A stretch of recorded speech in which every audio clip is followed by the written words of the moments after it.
For the last 2 years on YouTube, I've been trying to look for safer solutions for phones. Phones that are not spy machines. Phones that are not collecting our data as we use them. Phones that are not creepy. This is an update to all my prior videos on phones and our quest for privacy phones in 2021. I'll help you make your next phone choice. Lots of changes have occurred. Can you still use a Blackberry? What about flip phones or featured phones? What happened to the Linux phones like the Pine phone and the Librem 5? What about an iPhone? Is it any better, or a new Android? How does 5G affect our phone choices? What is VoLTE or Voice over LTE and Wi-Fi calling, and why are carriers pushing this? What happened to the contact tracing added to these phones? What about the Google phones? Are they going to work in 2021? How does eSIM affect our privacy? There are just so many little details about phones, and I will try to cover the answers to all of this. Sit tight.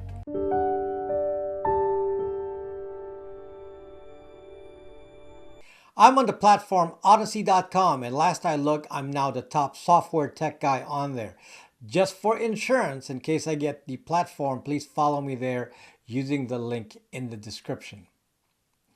I have a VPN service, Bytes VPN, and I also have Brax Router, which is a VPN and Tor routing device. I made these products because we privacy-minded folks need them.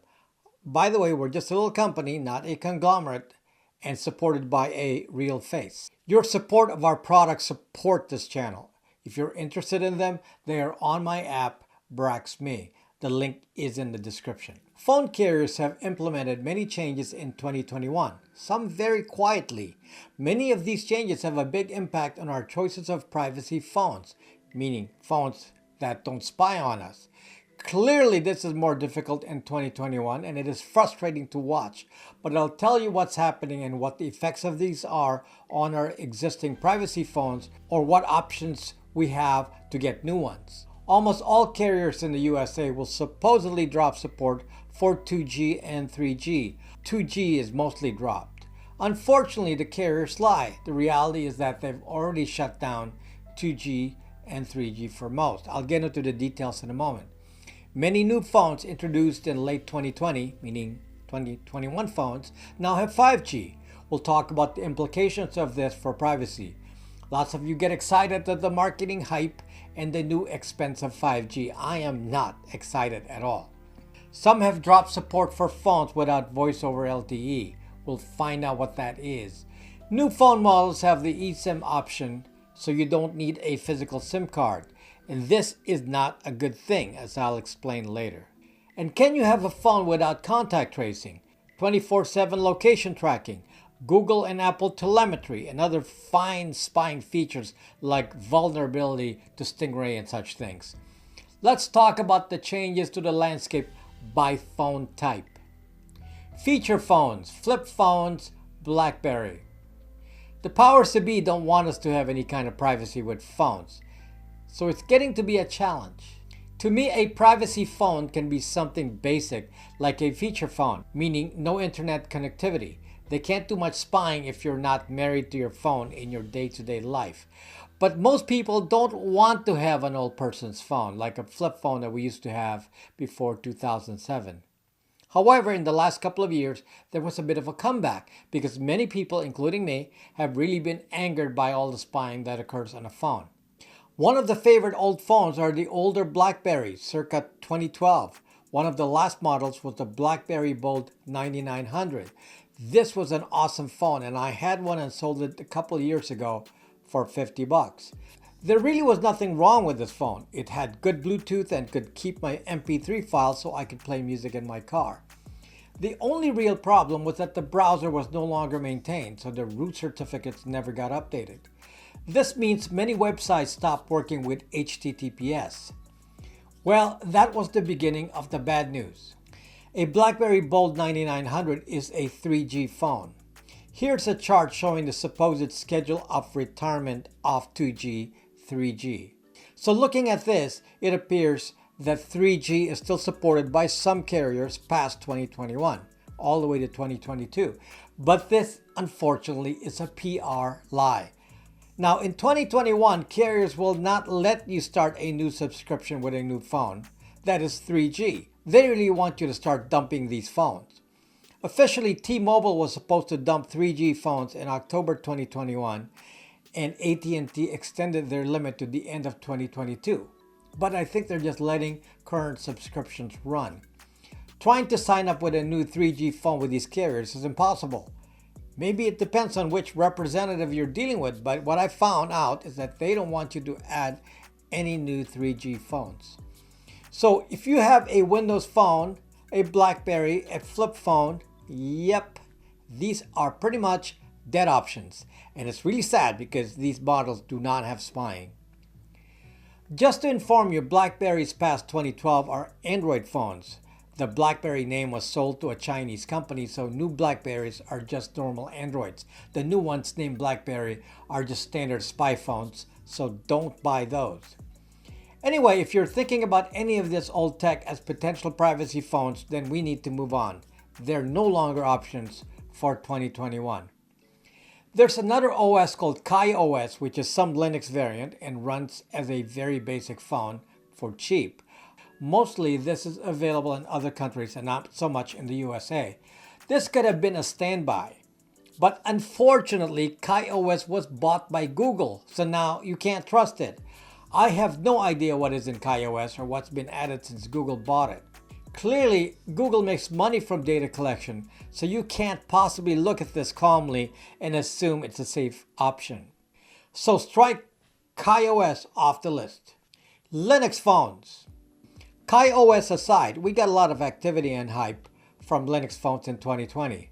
I have many videos on Linux phones, and I actually installed Ubuntu Touch on Nexus 5 phones for many of you. Well, I still have a couple of Nexus 5s, and here in the USA, I can't get Ubuntu Touch to connect to my carriers anymore. Now, a Nexus 5 is an LTE phone, so this really bugs me because it's almost like they're blocking specific models for some reason, even though it is outside their defined end-of-life announcements. As usual, we get lied to by the carriers. I have a guess to why they're blocking a Nexus 5, and lately AT&T has been blocking a Google Pixel, which is 2 models newer. Without any kind of warning, I think they're pushing phone calls to something called Voice over LTE.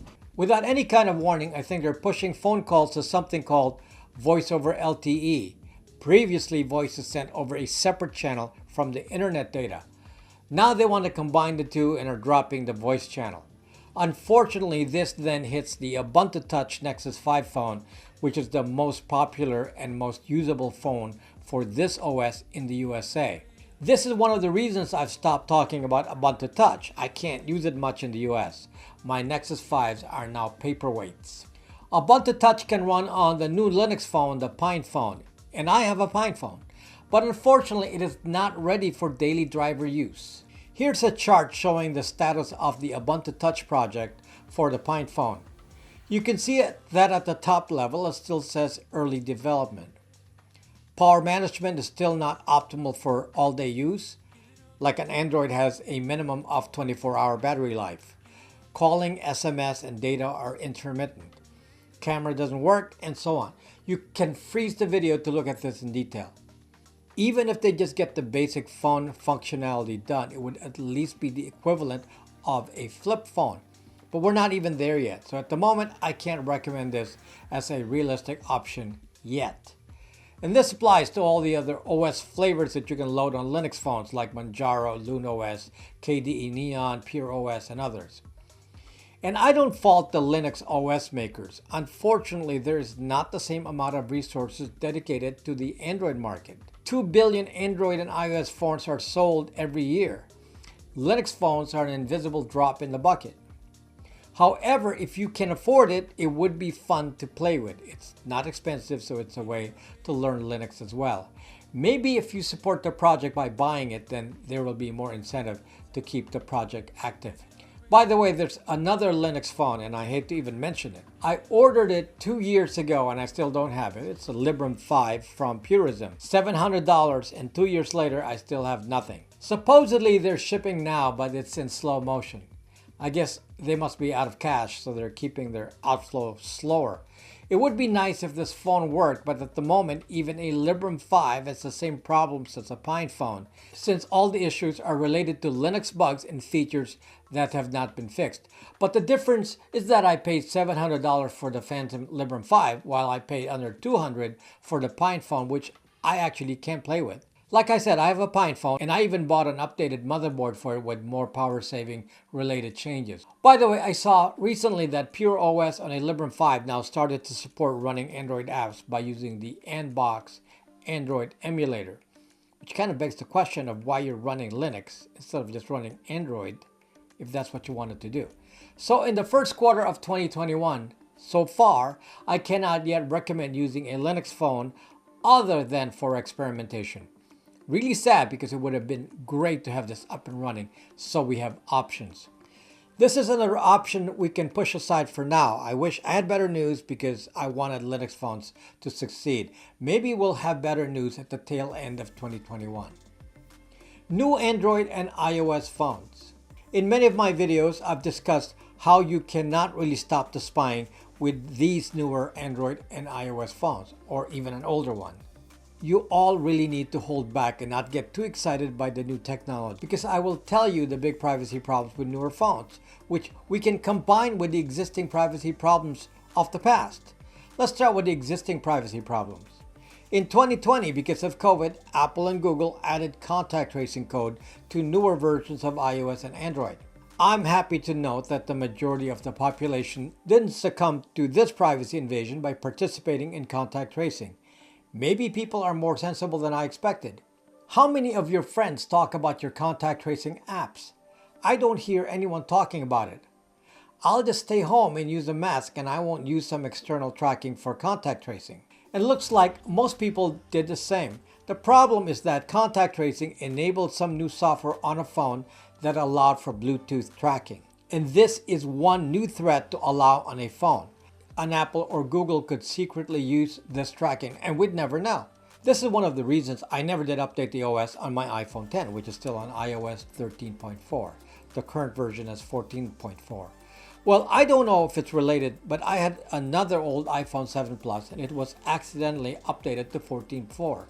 So it got contact tracing. But then after the update, the microphone died on it. I don't know if it's hardware or software, but the timing was suspect. It failed right after the 14.4 update. Maybe because I held out for so long and it couldn't update so many changes later. So that phone is now considered bricked. No problem, since we really only use iPhones as music players and Kindle readers. We don't put SIM cards on them, and they don't leave the house. The reason these phones don't leave the house is because of the 24/7 location tracking. It really bugged me to the extreme when my iPhone would say, "You are 5 minutes from your destination. Your car is 200 yards away." Such obvious privacy issues there.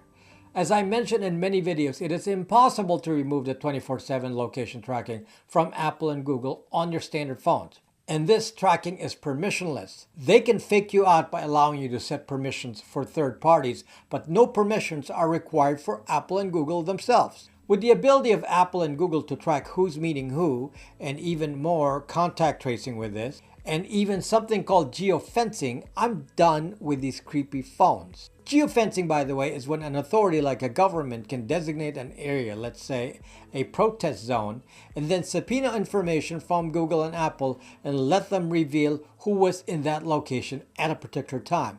So if you were near any of these areas, you could be caught in a crossfire and be identified and profiled. I really hate this kind of thing. And it gets worse. The new phones in 2021, especially the top models, now support 5G. In case you think 5G is good for you, think again. The main issue with 5G is the location tracking. 5G gets its added performance by using beamforming. How this works is that the carrier's antennas can focus a signal on a single phone through software so that the RF signal is aiming directly at you. Beamforming is not a physical moving antenna. By doing some software-related changes when sending a transmission, like phase shifting, the actual signal to your phone can be like a sharp beam. In 4G and prior, the signal is omnidirectional. You just have to be within a certain range of the cell tower. Now it will pinpoint where you are to within inches. This is extremely dangerous technology because of course it can be abused. This means that a government could pinpoint your exact location at any time simply by having your phone connected. I know, you have nothing to hide from your government, and neither do I, but this type of spying built in really bugs me. It's another new invasion that we can't shake away. Creepiness from big tech, Big Brother from three-letter agencies. In a few years, they'll drop 4G, and then we'll all be the sheep that accepted the reality of 5G tracking because we didn't speak out. This is an irreversible technological move, by the way. We're going to be stuck with this unless we stop using mobile phones. One of the technologies the governments use for tracking is the Stingray technology from the Harris Corporation. Stingray allows a government to spy on any phone and intercept traffic, as long as they're close by. Stingray, by the way, is the old 3G product. They have newly named devices with other sea creature names. Anyway, with 5G, a government tracker doesn't even have to be close by to find you as the target, since the beam will be aiming at you. This will be interesting. At least for me, I'm going to delay 5G for as long as I can. Maybe at protest they'll have a real-time list of all the people ahead of time and do pre-crime arrests. So many possibilities for abuse. And not just in the USA, but around the world. Another new fancy tech innovation is the eSIM. No more physical SIM cards. Now, Sprint and Verizon didn't need physical SIM cards for a long time, but physical SIM cards are really good, which is one of the reasons I stay away from a Verizon or Sprint. The SIM cards allowed you to be tracked with your IMSI and IMEI, which are the two phone identifiers used by carriers. If you pull out the SIM card, then basically your phone is invisible to the carriers since your phone doesn't try to establish a connection with any cell tower. This means that you don't get included in a geofencing scan using 5G, Stingray, or whatever. As long as you can remove your SIM card, you can in effect temporarily make your phone safe. But you can't do that with an eSIM. Since there's no physical card, the only way to turn it off is to cancel your subscription with a carrier or turn off the phone. They came up with another good way to get it zucked. Frankly, you can't really be private with any standard Google or Android phone. So what are we left with? De-Googled phones. Now, for those who haven't watched my other videos, let me introduce you to the de-Googled phone. This is basically a phone running Android open source project or AOSP, and it includes whatever software is provided by the OEM or the phone manufacturer. What it doesn't have is anything Google. You install the OS, but you don't do the final step, which is to install GApps or Google Apps. This has a lot of implications. First, the phone functions pretty much like a normal Android phone, so it can be a newer phone. But the evil Google Apps aren't there, so this means there's no telemetry that occurs when you use the app. The telemetry is from something called Firebase, and it is also used to handle notifications. That is taken out. To handle notifications, there's a Google service emulator called MicroG. This is the simulated Google. So apps think they're talking to Google, but really it just dead ends at MicroG. The only thing that you can go to Google for are the notifications, if you want to use that. But Google doesn't actually directly see the phone because MicroG is in the middle, handling the interaction with a fake identity. That's why it's so cool. Next, none of the actual Google apps exist, so a lot of special apps used for tracking like Wi-Fi scanning, which is what I call 24/7 location tracking, doesn't exist either. Yet even without these Google apps and a Play Store, we installed two stores on the phone. One is an F-Droid store, which only has open source apps. And the other app is called the Aurora Store. The Aurora Store uses apps from the actual Google Play Store, but it logs in with another fake identity, and so the apps download without identifying the phone itself. Plus, you're never logged into the phone. The phone has no login. Or you can download the apps from other stores not connected with Google Play Store at all, like APK Mirror. Anyway, the implications of this is that a de-Googled phone pretty much has access to most of the apps you'll find on Android. There's not much difference other than the fact that there are no Google apps like Gmail, YouTube, Google Drive, and so on, but there are alternatives, and you will find the alternatives. Though you can actually install Waze even though it is a Google property. There's also no contact tracing kind of code since that is not part of the Android open source project. So the main deficiency with a de-Googled phone is that paid apps cannot be installed in a small number of apps that are so tied to Google that they cannot run without Google at all. For example, apps tied heavily to Google Maps and Google Drive may not work. From my experience, 90% of the apps work fine, as long as they're not paid. So at the moment, this is really a fantastic option. We can get the benefits of privacy, but not necessarily disconnect ourselves from common apps that we may want to use. Now, I don't advise that you ever install a Facebook on a phone or an Instagram or a WhatsApp, but yes, they do run on a de-Googled phone. Unfortunately. Too bad. I wish they didn't. But my phone runs Spotify, Kindle. I use NewPipe that can access YouTube. I even have the boat navigation apps that use GPS. I can set it up to have Gmail, so it doesn't really feel that different. However, even our de-Googled phone options are being squeezed shut by the opposition. Because volunteers have to put in the effort to create a de-Googled OS like Lineage OS, for example, a new phone cannot be de-Googled. For example, for Lineage OS, a Pixel 5 or Pixel 4a cannot be de-Googled. You have to wait until someone successfully completes it on a new phone model, and it often takes many months to a year. Now, this is not a bad thing with a Pixel 5 since we don't really want 5G anyway. Trust me, you don't want 5G. The newest phone that can be de-Googled on a Lineage OS is a Pixel 4, which is a 2020 phone, and it is not 5G. Again, to make it clear, a de-Googled phone typically has to be an older phone, usually at least a year old or 1.5 years old. The problem is that some of the older models are being blocked already, like the Pixel 1, which is being blocked by AT&T. I think it's still supported by Verizon and T-Mobile, but that is a worrisome sign. Pixel 2 does not even appear on the T-Mobile supported list, though it still likely works. So this is one way they can block our efforts at de-Googling, by quickly killing older phones so we have less choices. Also, carriers put a block on many phones so they cannot be OEM unlocked, which is the procedure needed to de-Google Android phones. This is why USA Samsung phones cannot be de-Googled. The carriers lock them. Only international Samsungs can be OEM unlocked, and we can't buy these phones in volume in the USA. It's just terrible that someone deliberately makes the effort to block our attempts at removing the spyware from our devices. So at the moment, the de-Googled phone is the only viable option in 2021. I hope this changes in the latter part of 2021. Understand, folks, that this is a long-term fight, so I react to it just like the rest of you. I don't know what may come next. So far, Google has not made any attempts to shut down the de-Googled phone side, because de-Googled phones are not a threat to their business model, yet.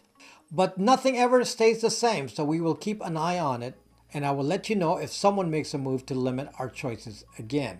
We sell de-Googled phones, by the way. I will try to create products that will allow us to evade the creeps when I can. We also provide a service to de-Google your phones if they happen to be in our supported phone list. The information I've given you here is what is the state of affairs with privacy phone options in 2021. I'm sure that next year the landscape will change again. At some point, we'll have to fight back and stop buying their phones and switch to non-spy devices like computers. That's really what I want you all to think about. Don't be dependent on your phones. Use computers more, mobiles less. But no one cares. Oh well. I'll keep the fight going. As always, I really appreciate your support of this channel on Patreon and by buying some of the products like our VPN, Brax router, and de-Googled phones on my store on BraxMe. I would really be honored if you subscribed and hit that notification bell. Thank you so much, and I'll see you later.